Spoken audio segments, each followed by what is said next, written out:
your character was like hilarious to me. Like I Oh, was thanks. dying at everything Danica was doing. I'm just like I'm livid for this performance. But for you, to bring levity to a lot of moments within a film that can be at times dark, but very still aware of that. What was it like being able to kind of like navigate that tone sometimes with the crazy things Danica does to some of the more Yeah. things? Danica, from jump, when I first read Danica on the page, she was already hilarious.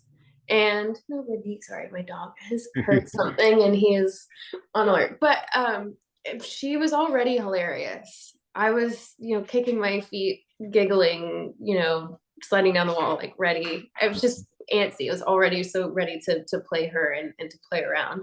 Yeah. But I think what's nice about Danica is you know, what makes something scary or is even like meaningful or what makes something like land is contrast. Yeah, And yeah. I think she adds such a wonderful contrast to these scary situations by being Danica, which is she's so deeply earnest, but she's so herself.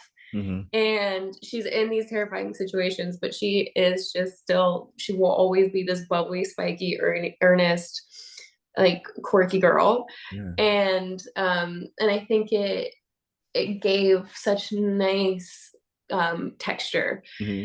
And that's what I initially fell in love with. And I think that's what makes this movie work so well is because, all these characters have this, or you fall in love with Yeah. so easily. Yeah. Yeah. I think Absolutely. everybody did such a great job with it. Yeah. It was like I was like, this is a slasher movie, but I don't want anybody to die. I'm like, I'm getting Right. it's so good. So it was definitely that was like it was like bittersweet knowing like some people were gonna, get offed. But I think it was a great journey on how we got to, see these characters Totally. and things.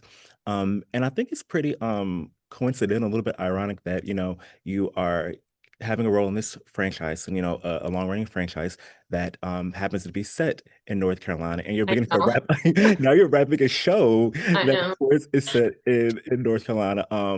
How does it feel to be, wrapping up that a series over the past few years has had such a huge legacy, and then entering in like kind of a new chapter for yourself, Mhm. with something that has a story legacy as well?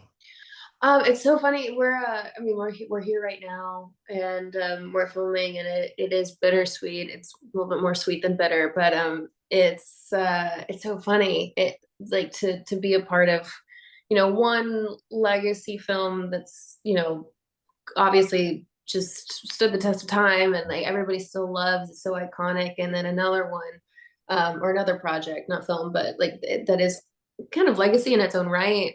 So proud to be a part of.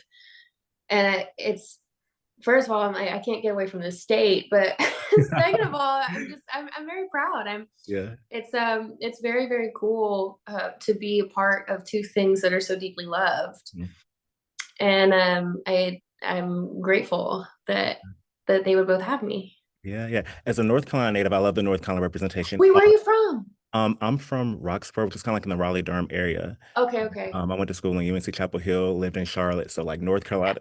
So I love seeing Yeah, representation. my dad's side of the family is from Charlotte. He went to NC State, Yeah. so very Oh, very familiar. yes. Amazing. Yeah, Amazing. Well, thank you so much for chatting with me, and can't thank wait you. for more people to see this film and to see the rest of Outer Banks. So Thank you so much. thank you. Have a good one. This film hinges upon guilt and survival, and like what people do to survive amid going through guilt. For each of your characters, what do you think is the driving force that informs them after this event? For some of them, I feel like it might be guilt. Some of them may be fear. It may be self-preservation for some of them. For your character, what do you think is that driving force? I think that Stevie's deep ties to Southport and the fact that she was. Sorry, did you just hear my tummy go like the fact that she was the one who couldn't get out and has had sort of this enduring time there. And all of our characters, I think, have a sort of history with. I mean, certainly if you watch like the first 15 minutes of the film, the history reveals itself. Yeah.